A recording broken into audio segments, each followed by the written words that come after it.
Hey guys, what's up? Brandon here, and a happy Memorial Day weekend to you. Even though the weekend will be almost over by the time this video goes up, I hope you guys had a nice holiday.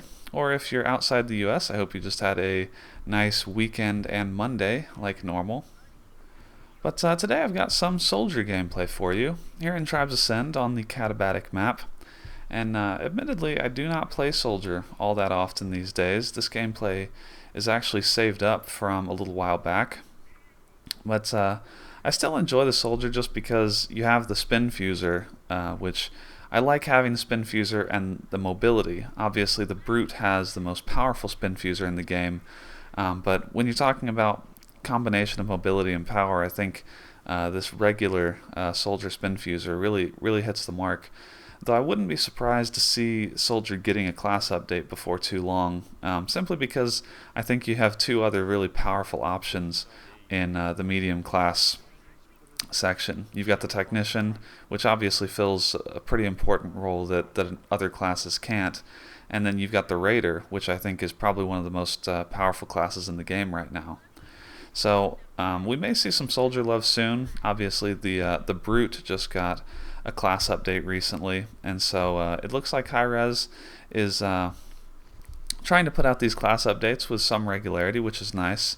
It also sounds like we'll be getting a content update before too long, so non-class related. I'm not sure if it's a new map or new features, but it sounds exciting all the same.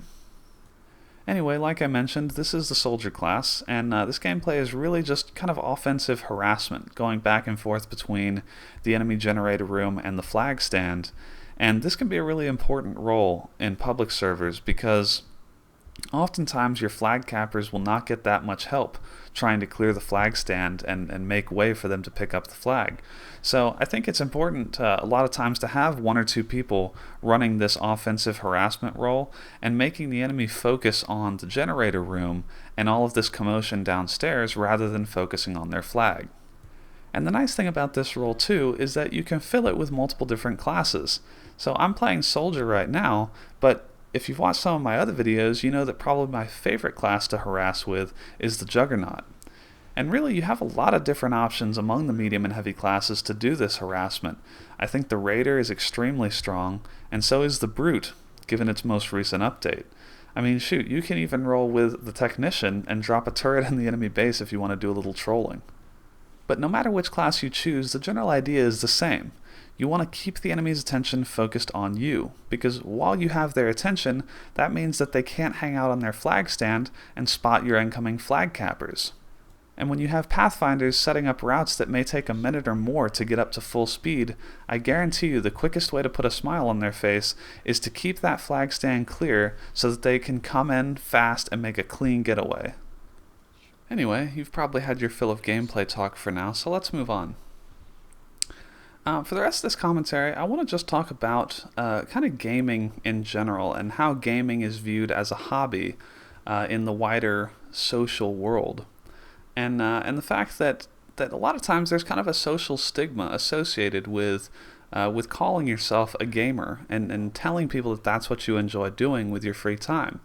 You know, when someone asks what your hobbies are and you tell them, I like playing video games, a lot of times, at least in my experience, you want to couch that with some other things you enjoy doing and tell them some quote-unquote normal hobbies.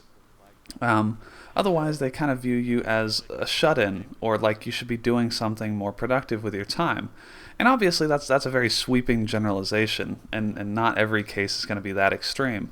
But throughout points in my life, I've definitely felt like people kind of look down upon you when you say that you enjoy playing video games as a hobby. And I've always felt like that's a little bit unfair. Luckily, I think this perception is changing as more and more people start playing games, whether it's casual mobile games on their phone or console games or PC games, doesn't matter. Gaming is becoming more prevalent in the wider world. And furthermore, I think that we as gamers are working to change that perception in various ways to show people that gaming is a mainstream hobby and that we're not just sitting around idly wasting our time. What we're doing is building communities and making friends and sharing an experience together with other people doing something we enjoy. And at that point, what really is the difference between someone hanging out in a Ventrilo server, playing a game for a night with other people, and someone attending their book club? From a social standpoint, there's really no difference. You know, I think it's interesting that we've come to a point that we as gamers have understood and embraced for a while now, but that the wider population, I think, is just now coming around to, and that is that relationships are no longer defined by your physical proximity to a person. You know, some of my best friends are people that I've only ever known online, or they're people that I've met online and have since met in person, and that has only strengthened that bond of friendship.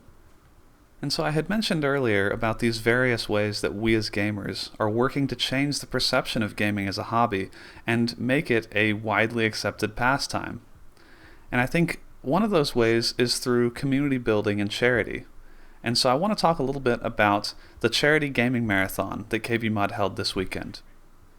And so we at KBMOD.com decided to set up a 24-hour charity live stream event where we would play games and provide commentary for 24 straight hours as we solicit donations in support of Child's Play, a gamer-oriented charity that provides entertainment to hospitalized children in the form of things like game systems or board games and that sort of thing, to raise their spirits and keep their mind off the fact that they're in the hospital, often for fairly serious conditions. Now, as the event got rolling, we had discussed beforehand that our initial goal was going to be $5,000. We wanted to raise $5,000 for Child's Play. By the end of the stream on Saturday night, the community had raised over $8,000. We raised over $2,000 in the last hour, including $1,000 in the last 15 minutes of the stream, to hit that $8,000 mark. And it's difficult to describe in words just how amazed and humbled and inspired I was at the generosity of the members of a niche PC gaming community, many of whom will never meet in person, many of whom are younger than me. Yet they would go out of their way to help us raise as much money as possible for this charity and make a real difference in the lives of these children. So I think this event was just one of many that demonstrates that gamers don't need to get a different hobby. We can do what we enjoy and make a real positive impact in the process. So anyway, I hope you guys enjoyed this video. Let me know what you think in the comments. As always, thanks for watching, and I will see you next time.